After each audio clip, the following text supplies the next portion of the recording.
नमस्कार दोस्तों, मैं doctor Rajesh Sharma, osteopath and physiotherapist. आज फिर आप सभी का अपने यूट्यूब चैनल में एक बार फिर से स्वागत करता हूं।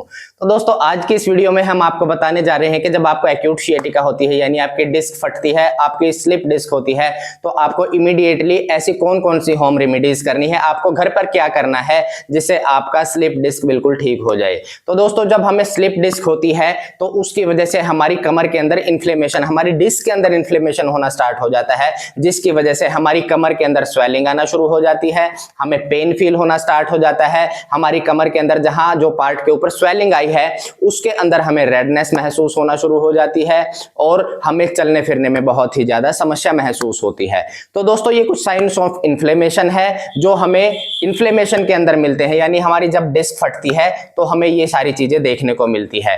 तो दोस्तों, स्लिप डिस्क में आखिर होता क्या है? दोस्तों, जब हम आगे झुकते हैं, कुछ ऐसी एक्टिविटी करते हैं जिसमें हमें ज्यादा देर आगे झुका रहना पड़े या आगे झुक के बहुत ज्यादा हैवी चीज उठाते हैं, तो उसकी वजह से हमारी डिस्क के फाइबर्स रप्चर हो जाते हैं और हमारी जो डिस्क के बीच में न्यूक्लियस पड़ा होता है वो पीछे निकल आता है। पीछे निकलने से जो हमारी दोनों साइड से नसें निकल रही हैं, जो हमारे पैरों को करंट सप्लाई करती हैं, तो उन नसों के ऊपर दबाव आने की वजह से हमें पैरों के अंदर भी दर्द जाना शुरू होता है। तो दोस्तों, शरीर में हमारे कहीं भी इंजरी होती है तो सबसे पहला प्रोसेस होता है इन्फ्लेमेशन का।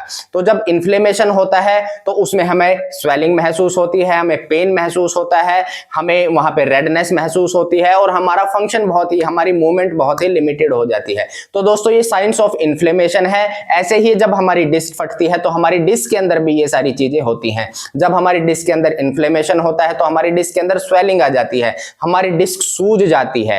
तो उस टाइम पे हमें कुछ होम रेमेडीज करने से उस डिस्क की, हमारी डिस्क की स्वेलिंग खत्म हो जाती है, हमारा पेन खत्म हो जाता है, हमें चलने फिरने में आसानी महसूस होना शुरू हो जाती है। तो दोस्तों, हमारा पॉइंट क्या है कि जब हमें स्लिप डिस्क होती है, वो इन्फ्लेमेशन का प्रोसेस स्टार्ट होता है, तो इमीडिएटली हमें उस टाइम ये होम रेमेडीज करनी बहुत जरूरी होती है। कई लोग क्या करते हैं कि जब उनको स्लिप डिस्क होती है, एक्यूट स्लिप डिस्क होती है, तो वो इधर से उधर भागते हैं, एक्सरे करवाते हैं, एमआरआई करवाते हैं, दवाइयां खाना शुरू कर देते हैं, जिसकी वजह से वो एक जो इंपॉर्टेंट टाइम पीरियड है वो खत्म हो जाता है। उस टाइम पीरियड में वो कमर की सिकाई करते हैं, गर्म पानी से सिकाई करते हैं, हॉट बैग से सिकाई करते हैं और वहां पे मसाज करना स्टार्ट कर देते हैं, जिससे वहां का इन्फ्लेमेशन और भी ज्यादा बढ़ जाता है और हमारा जो रिकवरी का टाइम पीरियड है वो बहुत ही डिले हो जाता है।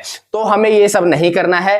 तो सबसे पहले हमें क्या करना है, जब हमारी डिस्क फटती है तो हमें सबसे पहले आइस पैक लगाना है। यानी या तो हम एक पॉलीथिन में बर्फ डाल के कमर के अंदर जहां हमें स्वेलिंग आई है, मोस्ट कॉमनली जो हमारा L5 का जो पार्ट होता है, जो हमारा कमर का सबसे नीचे का ये जो पार्ट होता है, ये जो हिस्सा होता है, यहां पे स्लिप डिस्क होने की वजह से हमें स्वेलिंग महसूस होती है। जब हम इस पार्ट को दबा के देखते हैं, इस हिस्से को दबा के देखते हैं, तो यहां पे हमें पेन महसूस होना शुरू हो जाता है, हमें पेन महसूस होता है। ये पार्ट बहुत ही ज्यादा टेंडर हो जाता है। इसके साथ साथ यहाँ पे हमें थोड़ा सा रेडनेस भी महसूस होती है और हम चलने फिरने में बहुत ही ज्यादा लाचार हो जाते हैं और हम चल फिर नहीं पाते हैं। दोस्तों, अक्सर जब हम आगे झुक के कुछ हैवी चीज उठाते हैं तो एकदम से हमें सीधा खड़े होने में बहुत ही ज्यादा समस्या महसूस होती है। तो ये दोस्तों एक्यूट स्लिप डिस्क होती है। ये एक्यूट कंडीशन होती है जिसके अंदर हमारी डिस्क फटती है। इमीडिएटली हमारी डिस्क फटने की वजह से हमें ये सारी चीजें होती है और हमें इन्फ्लेमेशन स्टार्ट होता है। तो जब ये इन्फ्लेमेशन स्टार्ट होता है तो उसके स्टार्टिंग के 3 दिन हमें ये होम रेमेडी अप्लाई करनी है। तो सबसे पहले हम एक पॉलीथिन के अंदर आइस डालेंगे, आइस के कुछ टुकड़े डाल के, और कमर के इस हिस्से को हम उस बर्फ के साथ सिकाई करेंगे। तो दोस्तों, हमें हॉट बैग से सिकाई नहीं करनी है, हमें हॉट पैक नहीं लगाना है। आप हॉट पैक लगाएंगे, आप वहां गर्म पानी से सिकाई करेंगे या फिर वहां पे आप मसाज करेंगे, तो आप अपने इन्फ्लेमेशन को और ज्यादा बढ़ा रहे हैं। तो आपको ये नहीं करना है दोस्तों, आपको सिंपली वहां पे बर्फ की सिकाई करनी है। आप किसी मेडिकल स्टोर पे जाके वहां से आप आइस पैक लेके, कोल्ड पैक लेके आ सकते हैं। आप वो कोल्ड पैक बहुत ही यूजफुल होता है।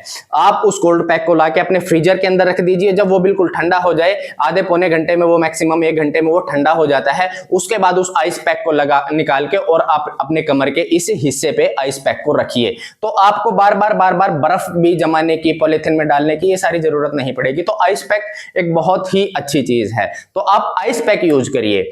आप हर 3 से 4 घंटे के अंदर, हर 3 से 4 घंटे के बाद अपनी कमर के ऊपर आइस पैक लगाइए।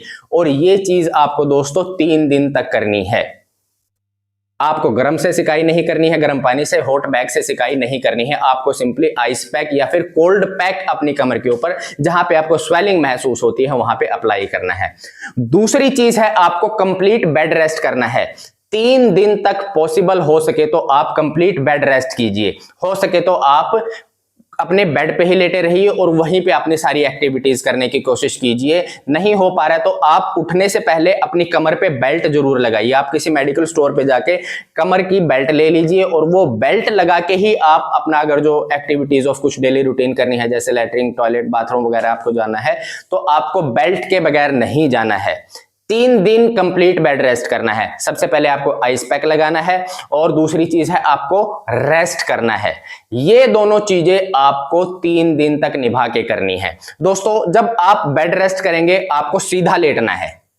आपको सीधा लेटे रहना है और सीधा लेट के अपने दोनों घुटनों के अंदर, दोनों घुटनों के नीचे पिल्लो लगा लेना है। तो दोस्तों, आप जब लेटेंगे सीधा लेटने के बाद और अपने दोनों घुटनों के नीचे पिल्लो लगा के रखना है, ताकि आपके दोनों घुटने थोड़ा सा मुड़े रहेंगे। उससे आपकी बैक के ऊपर बहुत ज्यादा स्ट्रेस नहीं पड़ेगा। आपकी बैक रिलैक्स रहेगी, आपकी बैक के जो मसल्स हैं वो रिलैक्स रहेंगे, आपकी डिस्क के ऊपर जो प्रेशर पड़ रहा है वो रिलैक्स हो जाएगा और आपका इन्फ्लेमेटरी प्रोसेस है जो वो कम हो जाएगा।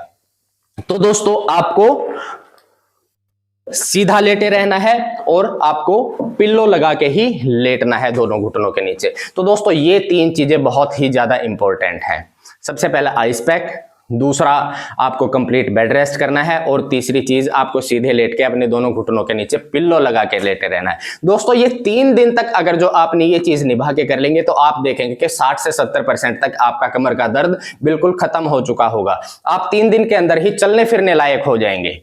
आपको किसी चीज की जरूरत नहीं पड़ेगी। 3 दिन के अंदर ही आपकी कमर की स्वेलिंग खत्म हो जाएगी। आपकी कमर के अंदर जो टेंडरनेस थी, आपको दबाने से जो पेन हो रहा था, वो 3 दिन के अंदर बिल्कुल खत्म हो जाएगा। 60 से 70% तक आपका लगभग खत्म हो जाएगा। उसके बाद आपको एक एक्सरसाइज स्टार्ट करनी है और ये एक्सरसाइज आपको लगभग 10 दिन तक लगातार करनी है। 10 दिन तक आपको क्या करना है, आपको सिंपली उल्टा लेट जाना है। उल्टा लेट के और आपको दोनों कोहनियों पे ऊपर उठना है। तो दोस्तों, आपको ये पोजीशन कम से कम आधा घंटे तक मेंटेन करके रखनी है। दिन में कम से कम 2 से 3 बार आप इस पोजीशन को जरूर मेंटेन करके रखेंगे। आपको सिंपली उल्टा लेटना है, उल्टा लेट के दोनों कोहनियों पे उठना है और अपने चिन को दोनों हाथों के ऊपर टिका लेना है, बस। तो दोस्तों, ये पोजीशन भी बहुत ही इंपॉर्टेंट है। दोस्तों, जब ये पोजीशन हम करते हैं तो इससे होता क्या है, इससे हमारी डिस्क के ऊपर जो अननेसेसरी प्रेशर पड़ रहा था, एक तो वो कम हो जाएगा। हमारी बैक के अंदर जो स्ट्रेस आ रहा था वो स्ट्रेस बिल्कुल कम हो जाएगा। दूसरी चीज, जब हम उल्टा लेटते हैं तो जो हमारी फोर्स ऑफ ग्रेविटी है, जो हमारी ग्रेविटेशनल फोर्स है, वो डिस्क को आगे की तरफ खींचना शुरू कर देती है। यानी जो डिस्क हमारी पीछे की तरफ निकली थी वो उस डिस्क को आगे की तरफ खींचना शुरू कर देती है। तो दोस्तों, ये कुछ चीजें हैं जो हमें स्लिप डिस्क के अंदर, यानी एक्यूट स्लिप डिस्क के अंदर करना बहुत ही ज्यादा जरूरी होता है। तो दोस्तों, आपको जब स्लिप डिस्क होता है तो कोई एमआरआई की तरफ भागता है, कोई दवाइयों की तरफ भागता है, कोई सिकाई करना शुरू कर देता है, गर्म पानी के साथ, हॉट बैग के साथ, हीटिंग पैड के साथ सिकाई करना स्टार्ट कर देता है और कोई उसकी मसाज करना स्टार्ट कर देता है। और आप देखते हैं कि जैसे जैसे आप मसाज करते हैं, आप सिकाई करते हैं, हीटिंग पैड लगाते हैं, तो आपकी स्वेलिंग और भी ज्यादा बढ़ती चली जाती है। पेन कम होने के बजाय आपका पेन बढ़ जाता है। तो दोस्तों, आपको ये सारी चीजें नहीं करनी है जो मैंने आपको होम रेमेडीज बताई हैं, आपको वही करनी है। जब आपको 10 दिन ये उल्टा लेटने वाली एक्सरसाइज करते हो जाएंगे तो उसके बाद धीरे धीरे आपको स्लिप डिस्क की एक्सरसाइजेस स्टार्ट करनी है। हमारी वीडियो सेक्शन में जाके आप एक एक्सरसाइज की वीडियो बना रखी है मैंने, L3, L4, L4, L5, L5, S1 slip disc के ऊपर। तो वो एक्सरसाइज आपको धीरे धीरे स्टार्ट कर देनी है। आप स्टार्टिंग में जितना वो एक्सरसाइज कर पा रहे हैं उतनी ही आपको वो एक्सरसाइज स्टार्ट करनी है, एकदम से बहुत ज्यादा नहीं करनी है। आप दिन में एक बार ही कर पा रहे हैं तो वो एक्सरसाइज एक बार ही करनी है। मैंने 10-10, 15-15 रिपीटेशन बताए हैं, आप 2-2, 3-3 रिपीटेशन ही कर पा रहे हैं तो आपको 2-3 रिपीटेशन ही करने हैं। और ये एक्सरसाइज धीरे धीरे आपको बढ़ानी है।